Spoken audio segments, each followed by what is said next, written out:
They called for immediate lockdown of the embassy compound when hostile forces breached the outer perimeter. No negotiations, no exceptions.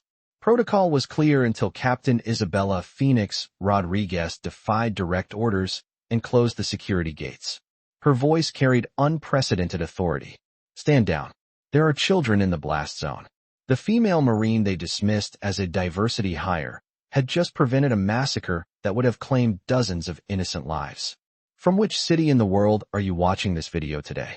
If you enjoy stories that showcase extraordinary courage in the face of impossible odds, consider subscribing for more content that explores the untold heroism of those who put humanity above protocol. The morning sun cast long shadows across the marble corridors of the United States Embassy in Kalashtan when Colonel Marcus Thorne entered the Crisis Management Center at 0530 hours. The night shift security team maintained their vigilant watch, faces illuminated by the blue glow of surveillance monitors and communication equipment. Thorne moved with the deliberate pace of a career diplomat turned military attaché, his untouched coffee growing cold as he approached Major Elena Vasquez at the primary intelligence station. "Situation report," he said, his voice carrying the weight of 28 years in international security operations. Major Vasquez straightened in her chair, fingers pausing over the tactical keyboard. "Elevated threat level since 0300, sir. Intelligence indicates coordinated movement by the Kalash Liberation Front approximately 15 kilometers northeast of our position." She tapped several keys, bringing up a detailed satellite feed on the main display. 3 separate vehicle convoys converging on routes that lead directly to the diplomatic quarter. Pattern suggests planned assault on foreign targets. Thorne set his coffee down, leaning closer to examine the intelligence data. Confirmation of intent. Intercepted communications suggest targeting of American and British embassy facilities, sir. Chatter increased dramatically in the past 4 hours. Local police have been advised, but their response capabilities remain limited. The colonel's expression hardened as he studied the threat assessment. Current security posture? Condition orange implemented at 0400 hours, sir. All non-essential personnel relocated to secure areas. Marine security team at full readiness. Ambassador Morrison has been briefed and moved to the hardened communications center. Thorne's eyes narrowed as he analyzed the tactical situation. The embassy compound represented one of the most strategically important diplomatic outposts in this volatile region, housing sensitive intelligence operations and serving as a coordination hub for regional stability efforts.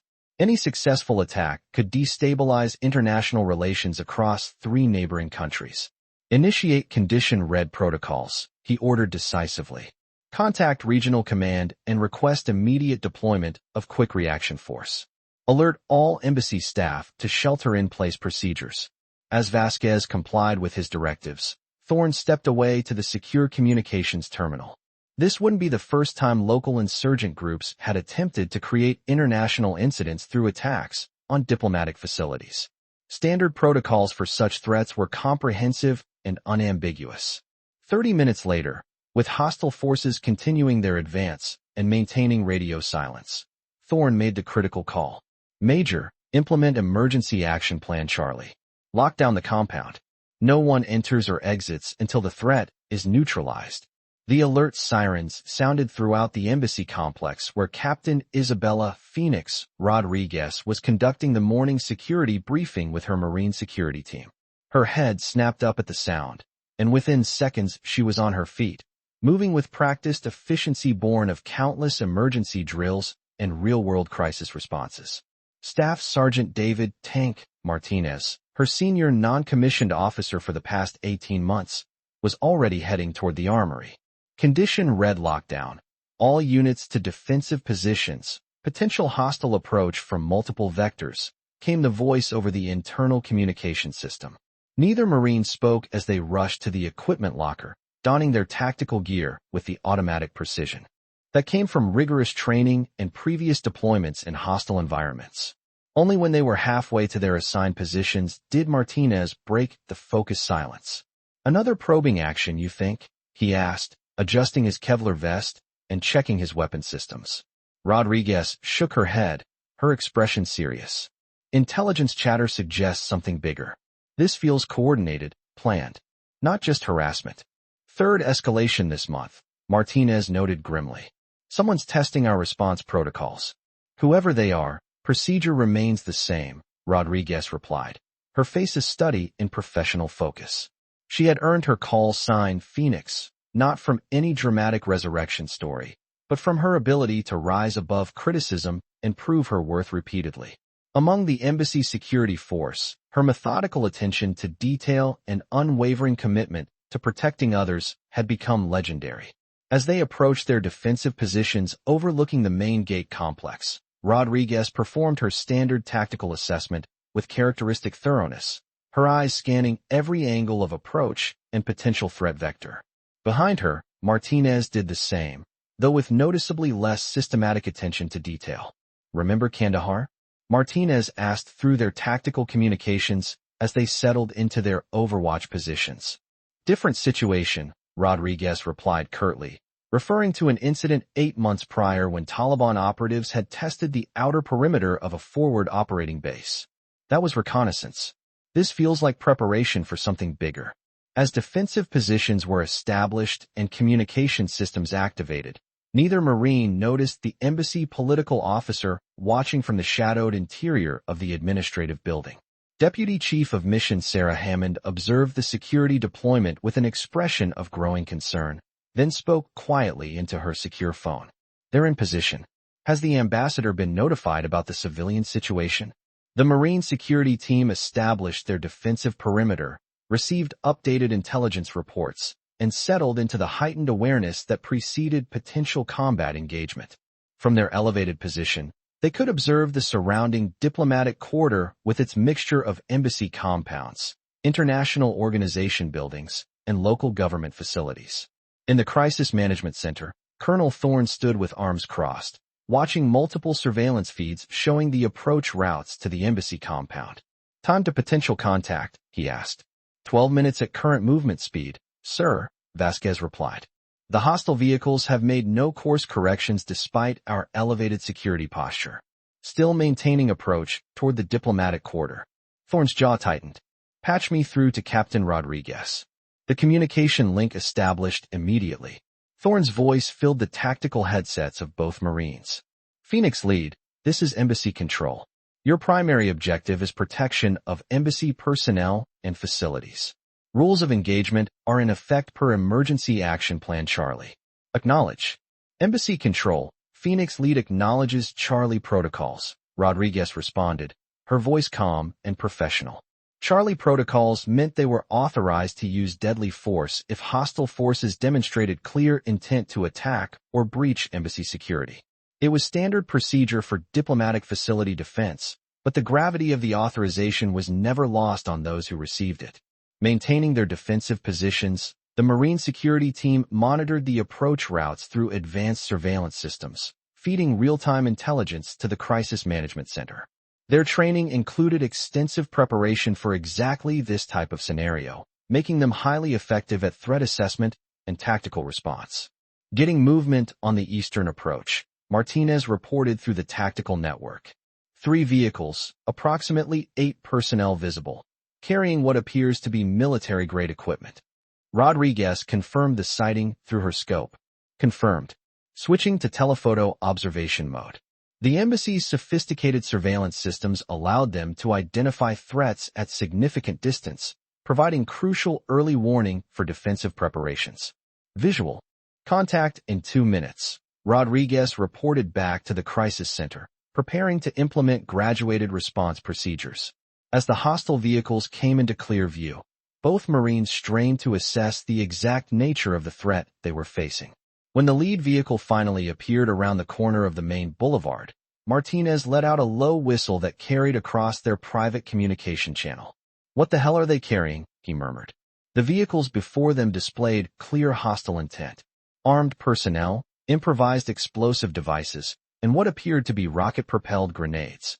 It was unlike any typical protest or demonstration, representing a clear and present danger to embassy security and personnel. Embassy Control, Phoenix Lead. We have visual contact with hostile force. Configuration confirms armed assault team. Estimate 12 to 15 personnel with military-grade weapons and explosives, Rodriguez reported with professional precision. In the Crisis Management Center, this report sent a wave of tension through the assembled staff. Colonel Thorne exchanged glances with his senior advisors before responding. Proceed with defensive protocols. All communications to be recorded and secured at classification level top secret. Back at the perimeter, Rodriguez maneuvered into optimal observation position, maintaining safe distance while allowing detailed threat assessment. Standard protocol dictated a series of warning procedures, followed by graduated response measures designed to deter attack without escalating to lethal force unless absolutely necessary. Hostile vehicles. This is United States Embassy security. You are approaching restricted United States diplomatic property. Halt immediately and identify your intentions. Rodriguez broadcast on international emergency frequencies. Radio silence was the only response. Rodriguez repeated the warning on all standard diplomatic channels, then initiated visual warning signals, displaying clearly marked security perimeters and embassy identification. The hostile vehicles maintained their approach, showing no acknowledgement of the warnings or any intention to comply with international diplomatic protocols. No response on any channel, Rodriguez reported, moving to the next phase of security procedures. Initiating Phase 2 warning protocols. Phase 2 involved more direct warning measures, including the deployment of visible security barriers and the obvious positioning of defensive weapons systems. As Rodriguez and Martinez executed these procedures with practiced precision, the tension in both their positions was palpable. Is it just me? Martinez said over their private channel. Or does this feel different from other security incidents? Rodriguez didn't answer immediately. She'd been thinking the same thing. There was something about this approach that felt more determined, more committed than typical probing actions or harassment attempts. Not just threatening, but inevitable in a way she couldn't articulate. Stay focused, she finally replied. Phase 2 by the book. As the Marines adjusted their defensive positions, the hostile vehicles suddenly accelerated in a coordinated maneuver that demonstrated clear tactical planning. The approach was executed with military precision, suggesting professional training rather than amateur insurgent activity. Did you see that formation? Martinez's voice held a note of professional recognition. That's not random. Someone trained these people. Logging it, Rodriguez responded tersely, though her own assessment had reached the same conclusion. What they were witnessing represented a significant escalation in both capability and intent. The acceleration had momentarily brought the vehicles closer to a residential area adjacent to the embassy compound, and Rodriguez strained to observe the full tactical picture. In that moment, something changed. Something clicked in Rodriguez's mind that would alter the course of the engagement, her career, and potentially much more. Back at Embassy Control, Colonel Thorne was growing increasingly concerned about the developing situation. The vehicles are continuing toward the embassy perimeter with clear hostile intent. Captain Rodriguez, prepare to execute Phase 3 procedures. Phase 3 meant active defensive engagement, positioning to make it impossible for the hostile vehicles to reach the embassy compound without confronting armed resistance. It was the last step before authorized engagement of the targets. Captain Rodriguez, acknowledge Phase 3 authorization, Thorne repeated when no immediate response came. Martinez, noting his team leader's unusual silence, prompted over their private channel. Phoenix, orders. In a secure underground facility beneath the embassy compound, alarms were sounding as intelligence analysts monitored the approaching threat.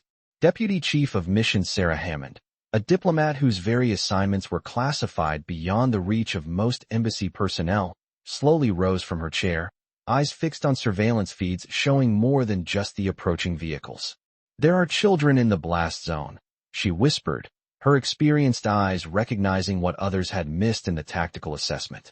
Captain Isabella Phoenix Rodriguez remained silent, her breathing audible over the communication system as she stared at the residential area beyond the approaching vehicles. Something had fundamentally changed in her assessment of the situation, a recognition that transcended the immediate security concerns. Phoenix, do you copy? Martinez's voice came again, tension rising. Control is ordering Phase 3. We need to respond.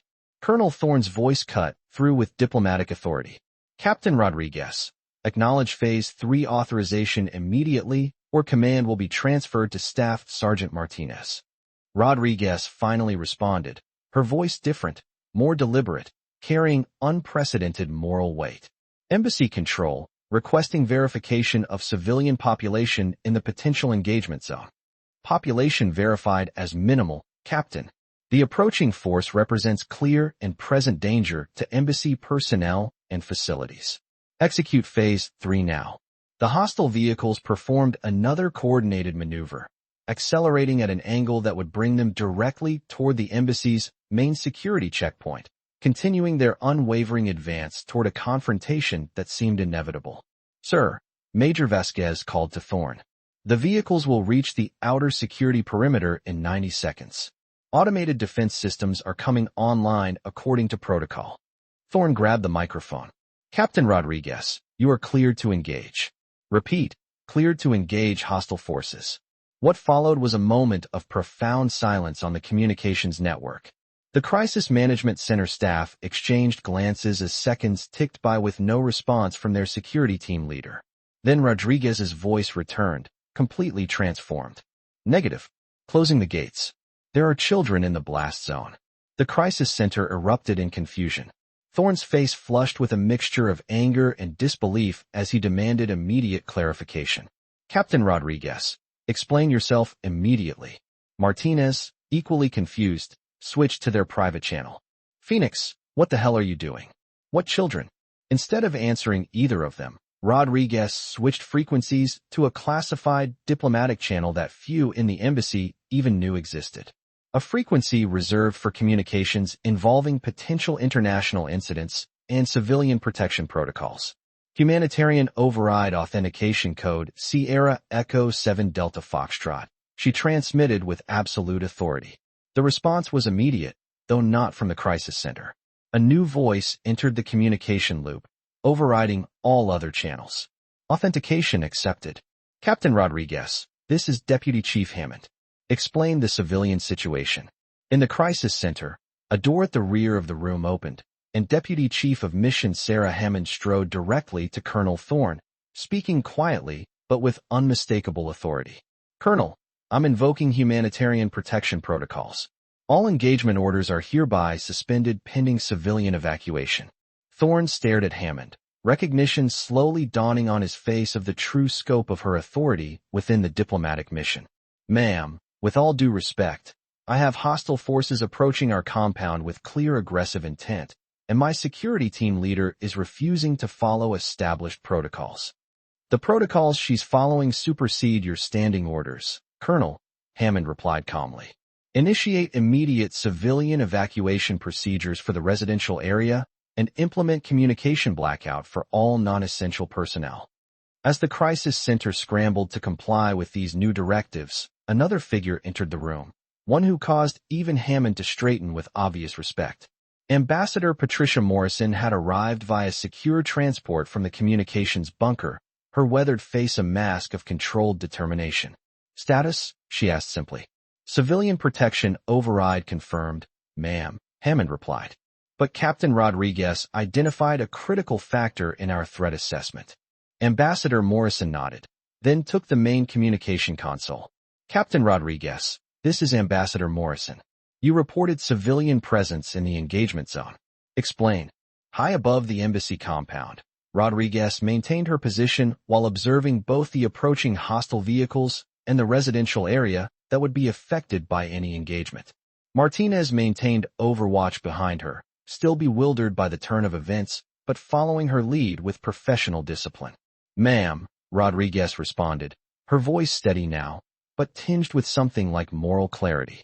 Visual confirmation of at least 12 children playing in the courtyard adjacent to the projected vehicle route.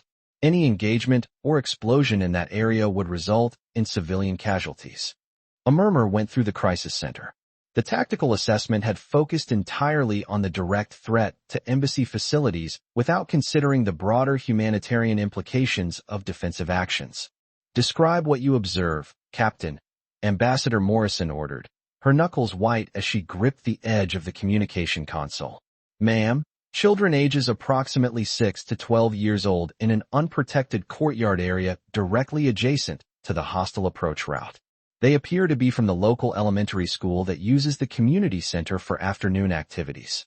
Any explosive engagement would place them in immediate danger. The silence that followed was absolute. Ambassador Morrison closed her eyes briefly, then opened them with renewed focus. Maintain defensive positions, but hold fire. Initiate immediate civilian evacuation of the area. Contact local authorities for emergency humanitarian assistance. In her position, Staff Sergeant Martinez was growing increasingly frustrated with being cut out of the command-level communications. He could only follow Rodriguez's lead as they maintained their defensive positions while watching the hostile vehicles continue their approach, now apparently headed toward a confrontation that had taken on entirely different stakes. "Phoenix, I need to know what's happening," Martinez said over their private channel. "What changed your assessment?" Rodriguez hesitated, then responded quietly. "Those aren't just tactical targets, Tank.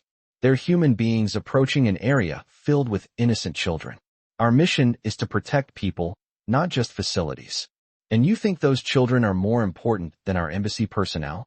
Martinez asked, though his tone suggested he was wrestling with the same moral calculations. "I think our actions have consequences beyond our immediate tactical objectives," Rodriguez replied.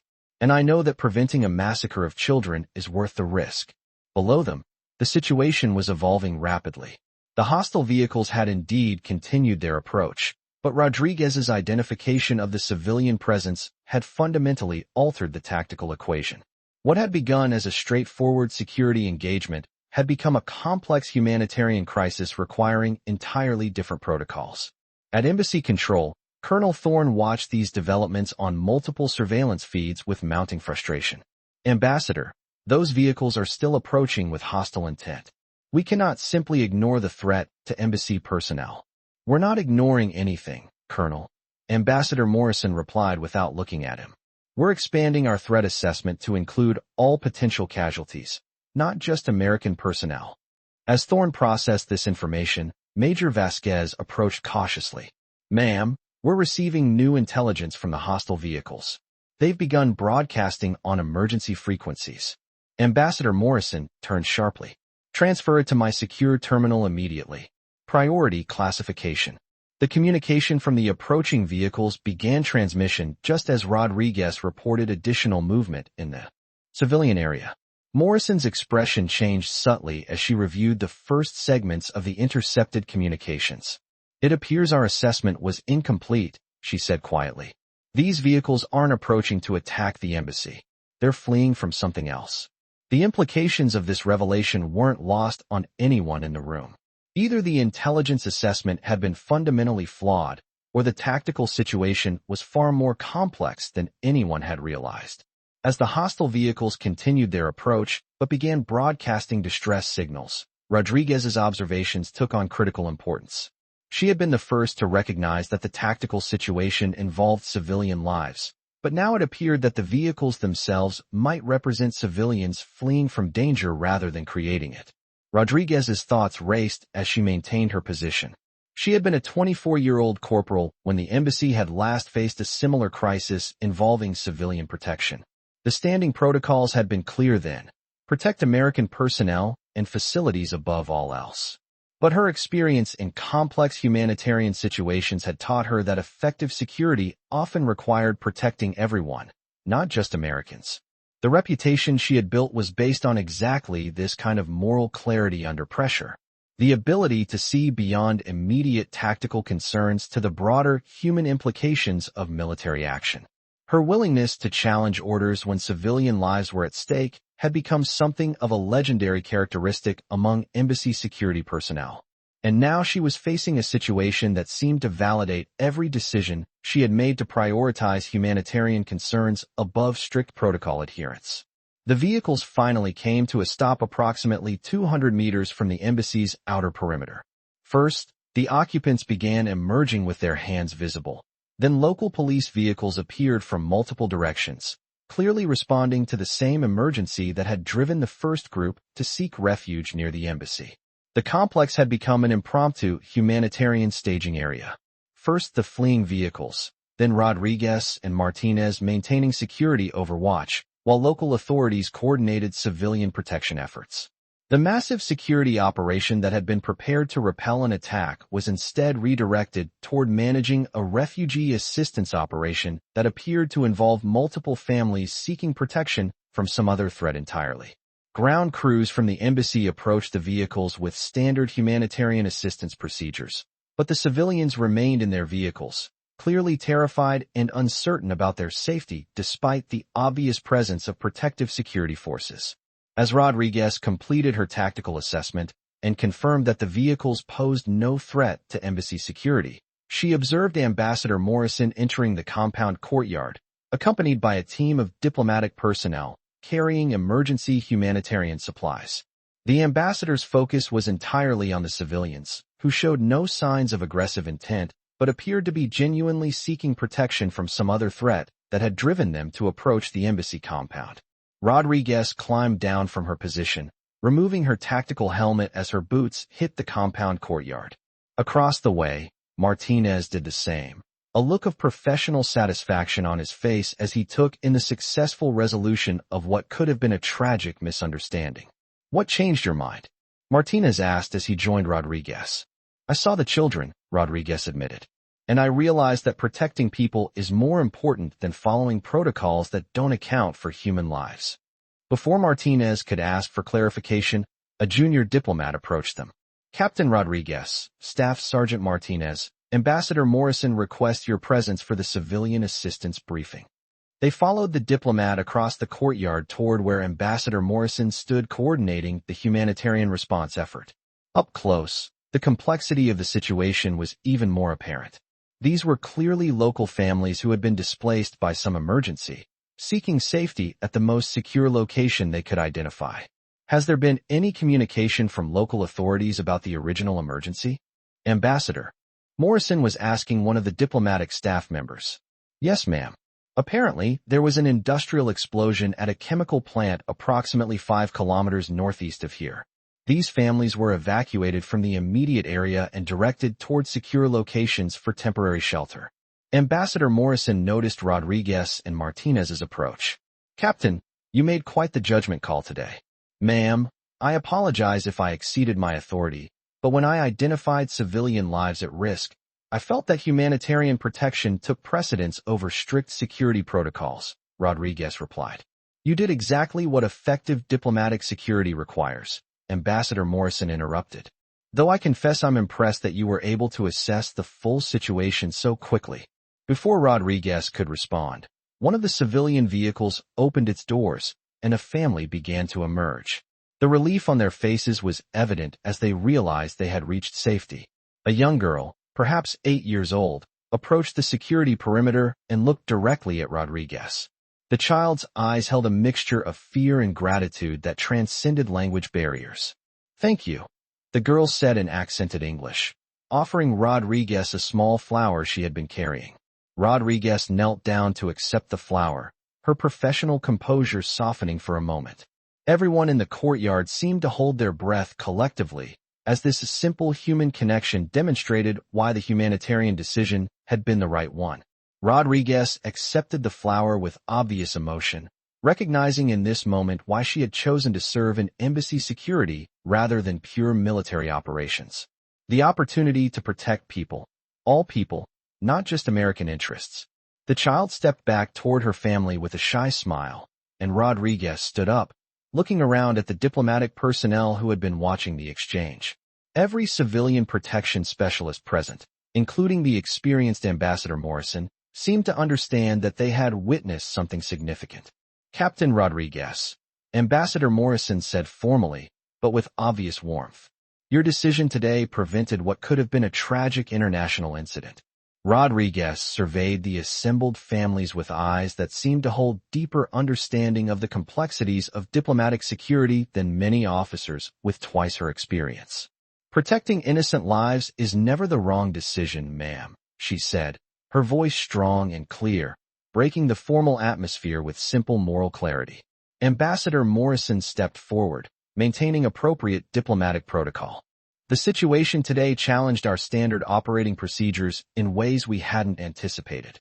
Emergency situations require adaptive thinking, ma'am, Rodriguez replied. Sometimes protecting people means questioning protocols that don't account for all the variables. She reached into her tactical vest and removed a small device about the size of a military commendation, but with an embassy seal that reflected the diplomatic nature of her service. Today reminded me why civilian protection is central to everything we do. Rodriguez handed her the device, which Ambassador Morrison accepted with visible respect, holding it carefully as though it represented more than just a piece of equipment. Your assessment? Ambassador Morrison asked quietly. Confirmed that security effectiveness requires humanitarian awareness, ma'am. We can't protect American interests by ignoring the people we're supposed to serve. Her gaze drifted around the courtyard, taking in the families, the diplomatic staff, the security personnel. Everything looks different when you remember that our mission is about people, not just protocols. Staff Sergeant Martinez stood watching this exchange, unable to process what he was witnessing. This was the team leader whose tactical judgment he had learned to trust implicitly over 18 months of embassy security operations, whose humanitarian instincts had informed her approach to complex security challenges, whose willingness to challenge inappropriate orders had become legendary among the embassy security staff. Captain Rodriguez, one of the rescued civilians, said, approaching her directly. You saved our children. Martinez struggled with the mixture of professional pride and personal emotion. You remembered them, Captain? Of course. When you're responsible for security, you're responsible for everyone's security, not just the people inside your perimeter, Rodriguez replied. Something passed between them. A moment of understanding that transcended the specific tactical situation and addressed the broader moral foundations of diplomatic security work.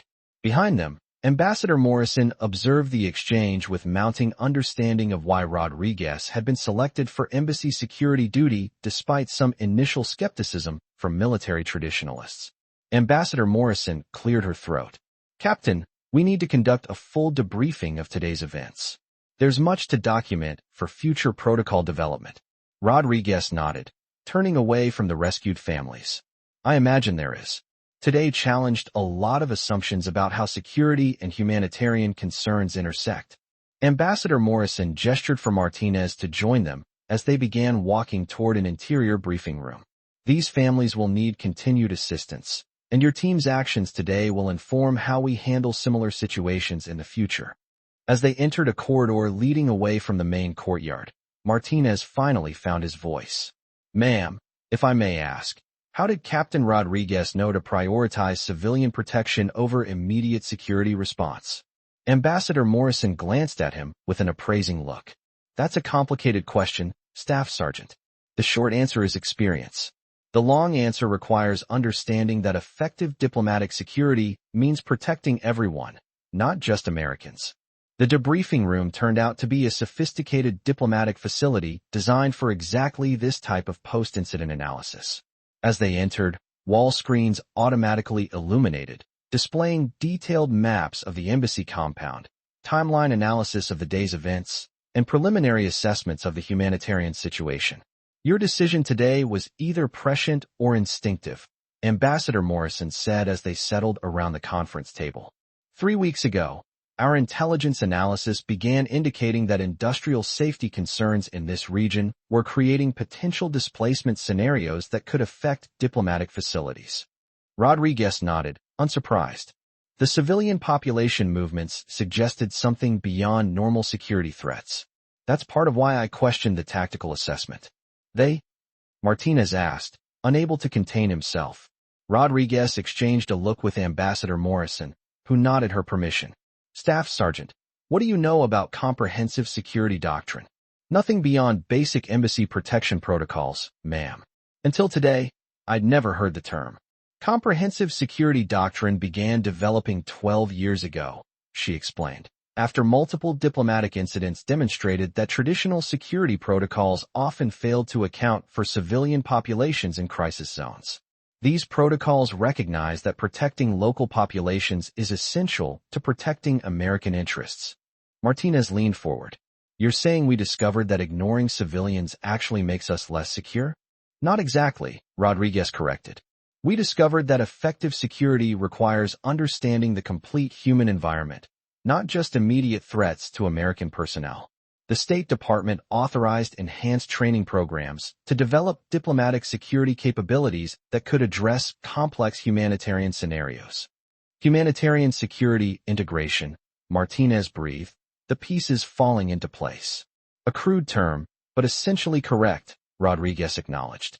18 months ago, I completed the first successful deployment using these enhanced protocols.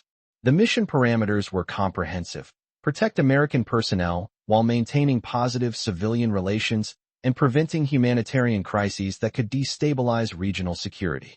Something obviously worked better than expected, Ambassador Morrison interjected. Or exactly as designed, depending on your perspective, Rodriguez countered. She reached for the device she had given Ambassador Morrison earlier, activating it with a touch. The briefing room lights dimmed automatically as a holographic display filled the center of the table. A three-dimensional representation of the embassy compound and surrounding area, showing civilian population densities and potential crisis scenarios. This is what I saw today, she said softly. Not just the immediate tactical threat, but the complete human picture of what our security actions would affect. The display showed the approach route of the vehicles, but also the locations of schools, residential areas, and community facilities that would be impacted by any military engagement. Around these civilian areas were indicators showing potential casualty estimates based on different response scenarios. What are we looking at? Martinez asked, his voice barely above a whisper. A comprehensive threat assessment, Rodriguez replied simply. One that includes everyone who could be affected by our decisions, not just embassy personnel. Martinez shook his head. That implies a completely different approach to security thinking. That approach doesn't replace traditional security concerns, Rodriguez clarified. It expands them. These enhanced protocols exist to address situations where military action could create humanitarian disasters that ultimately compromise American diplomatic interests. The holographic display shifted, showing what appeared to be the embassy compound from multiple perspectives, including views that took into account civilian infrastructure, emergency services, and community centers throughout the surrounding area. I was trained to consider all of these factors during my enhanced security training, Rodriguez continued. Something guided my assessment toward recognition that today's situation required humanitarian prioritization rather than purely tactical response. They made contact with you during training? Ambassador Morrison asked sharply. They've been developing these protocols for years, she replied. Our traditional security approaches were creating situations that destabilized entire regions by ignoring civilian welfare. They've been trying to implement comprehensive security doctrine since the early incidents in Syria and Afghanistan demonstrated the limitations of facility-only protection. Who is they? Martinez asked. Rodriguez's expression grew solemn. The Diplomatic Security Service exists as part of a comprehensive approach to international stability that spans multiple agencies and decades of experience. They've encountered security challenges across hundreds of diplomatic missions, and some they've learned require humanitarian integration rather than traditional force-based responses. The implications hung heavy in the air. American diplomatic security was evolving beyond traditional models, and Rodriguez had been trained according to protocols that most embassy personnel didn't even know existed. The industrial explosion we responded to today, Ambassador Morrison said slowly, was part of a pattern of infrastructure failures that have been increasing throughout this region. They're related to broader instability patterns, Rodriguez confirmed. My enhanced training included analysis of how industrial accidents, refugee movements, and security threats interact to create complex crisis scenarios that require integrated response capabilities. The room fell silent as the weight of her words settled over them. Martinez studied her face, searching for signs that this was beyond her actual training and experience, finding none. This was the same Captain Rodriguez who had demonstrated exceptional humanitarian awareness throughout her embassy service, direct and unflinching, with an integrity that had made her invaluable to diplomatic security operations. What happens now? He finally asked. Now, she said, deactivating the holographic display. We implement the lessons learned from today's events to improve our comprehensive security protocols. We have approximately 6 months before the regional situation requires full deployment of enhanced humanitarian security integration. Ambassador Morrison stood abruptly. Captain Rodriguez needs to provide detailed documentation of today's events and the decision-making process that led to successful civilian protection. This debriefing will continue tomorrow at 0800. Staff Sergeant Martinez, you are being recommended for enhanced security training based on your performance during today's crisis. As they prepared to leave the briefing room, Ambassador Morrison pulled Rodriguez aside for a private word. Martinez couldn't hear what was said, but the ambassador's expression conveyed a mixture of professional respect and personal gratitude. Later that evening, as Rodriguez sat alone in her quarters within the embassy compound, trying to process the day's events, there was a knock at her door. Staff Sergeant Martinez entered, his expression thoughtful. "They're recommending me for the enhanced training program," Martinez said, dropping into a chair. "Whatever you learned during that training, it changed everything about how I think about security operations." Rodriguez considered his statement carefully. 18 months ago, the comprehensive security doctrine was theoretical. Today proved that it works when implemented correctly. But it sounds like it requires completely rethinking everything we've been taught about diplomatic security, Martinez observed. So does preventing humanitarian disasters while maintaining effective protection of American interests, Rodriguez countered. Yet we both saw how well it worked today. In another section of the embassy facility, Ambassador Morrison stood alone in a secure communication room. The walls displayed advanced diplomatic communication systems showing real-time updates from multiple regional crisis situations. Deputy Chief Hammond entered the room. "The State Department has reviewed your preliminary report. They're implementing comprehensive security doctrine across 12 additional diplomatic missions based on today's results." Ambassador Morrison didn't look up from her communication terminal, manipulating diplomatic correspondence with practiced efficiency. "They're expanding the program faster than originally planned." She brought up an image of the regional map showing refugee movement patterns, industrial infrastructure vulnerabilities, and diplomatic facility locations throughout the area. "We're not dealing with isolated security incidents anymore, Sarah," she said quietly. "This region requires integrated humanitarian and security responses that go far beyond traditional diplomatic protection." Hammond's weathered face reflected the blue light of the communications display. "What do they expect from us?" "The same thing any effective diplomatic mission requires when operating in a complex humanitarian environment," she replied. "Assurance that we can protect American interests while contributing to regional stability rather than undermining it." She manipulated the display again, showing what appeared to be a timeline of regional development programs, security incidents, and humanitarian crises, all interconnected in ways that suggested systematic planning rather than random events. The enhanced security protocols aren't just about individual incidents like today. They're about developing sustainable approaches to diplomatic security that address root causes of instability rather than just responding to symptoms.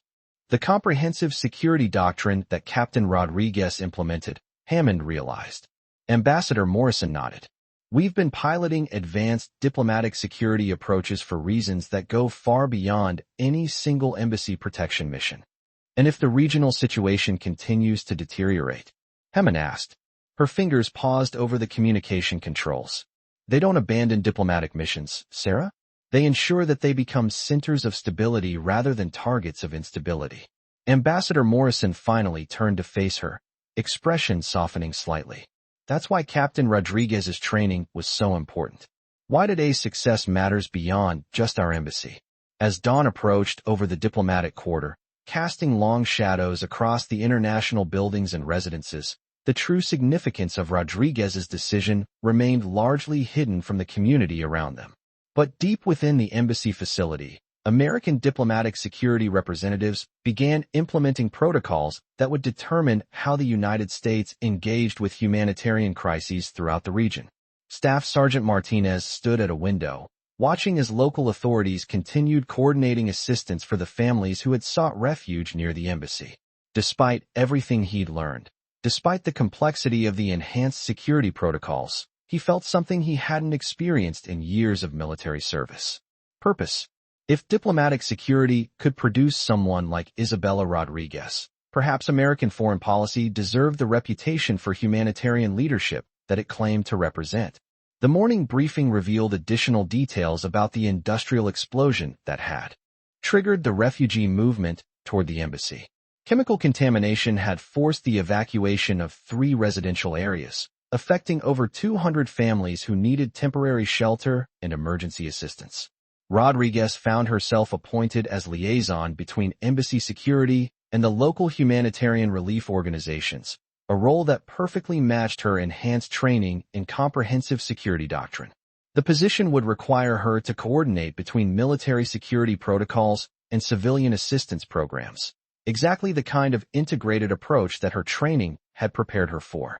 The families you protected yesterday, Ambassador Morrison informed her during the morning briefing, include the children of several local government officials who coordinate regional security cooperation with American diplomatic missions. Your decision to prioritize their safety has strengthened our working relationships with local authorities in ways that purely tactical security responses never could have achieved. The ripple effects of Rodriguez's humanitarian decision were becoming apparent throughout the diplomatic community. Other embassies were requesting information about the comprehensive security protocols that had enabled such effective crisis management. Regional cooperation was improving as local officials recognized American willingness to protect all civilians, not just American personnel. Rodriguez's actions had demonstrated that effective diplomatic security required exactly the kind of moral courage and humanitarian awareness that she had displayed. The integration of civilian protection with facility security had proven both practical and strategically beneficial. As she prepared for her expanded role in humanitarian security coordination, Rodriguez reflected on the path that had brought her to this moment. The enhanced training had prepared her for complex decision-making, but the actual choice to prioritize civilian lives had come from her own moral compass and professional integrity. The device that Ambassador Morrison had given her contained detailed protocols for implementing comprehensive security doctrine across multiple types of crisis scenarios.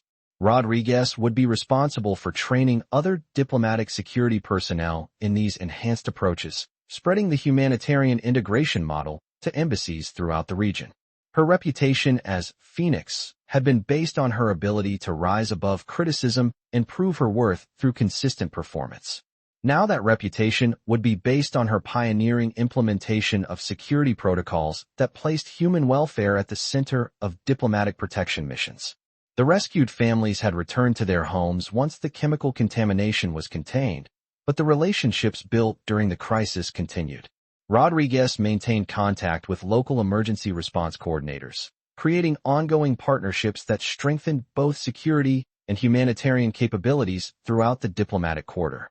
3 months later, when another industrial emergency threatened civilian populations near the embassy, the response was immediate and comprehensive. Rodriguez coordinated between embassy security, local authorities, international relief organizations, and community leaders to manage the crisis with minimal disruption and no casualties. The comprehensive security doctrine had evolved from an experimental protocol to a standard operating procedure that other diplomatic missions were adopting throughout the region.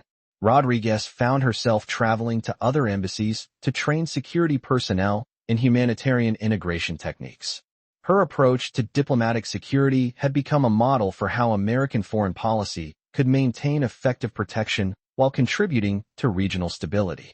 The moral clarity that had guided her decision to protect civilian lives had proven to be not just ethically correct, but strategically advantageous. Staff Sergeant Martinez completed his enhanced security training and was promoted to lead his own humanitarian security integration team at another diplomatic mission.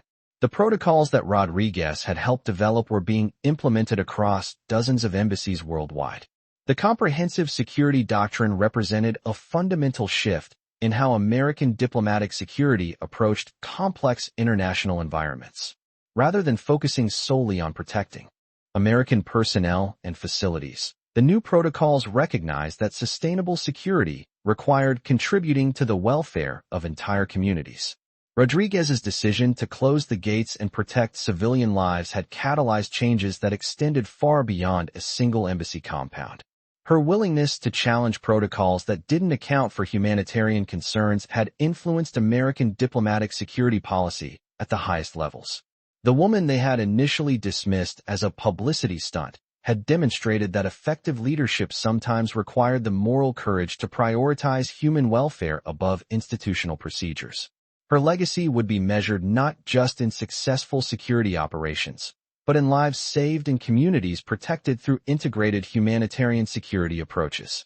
As Rodriguez continued her work developing comprehensive security protocols, she often reflected on the moment when she had decided to protect the children in the blast zone. That decision had required her to risk her career and challenge the authority of superior officers, but it had ultimately proven to be both the right choice and the effective choice. The comprehensive security doctrine that emerged from her actions represented American diplomacy at its best, powerful enough to provide security, wise enough to protect everyone, and moral enough to prioritize human welfare above institutional convenience. Her story had become an example of how individual courage and humanitarian awareness could influence policy at the highest levels of government. From a simple decision to protect children from harm had emerged a new model for American diplomatic security that balanced effective protection with humanitarian responsibility. Rodriguez had proven that the strongest security came not from walls and weapons, but from relationships and trust built through consistent demonstration of moral courage and humanitarian commitment. Her legacy would endure in every embassy that implemented comprehensive security protocols, in every crisis managed with humanitarian awareness, and in every decision that prioritized human welfare alongside institutional security. The captain they had called a publicity stunt had become the architect of American diplomatic security doctrine for the 21st century.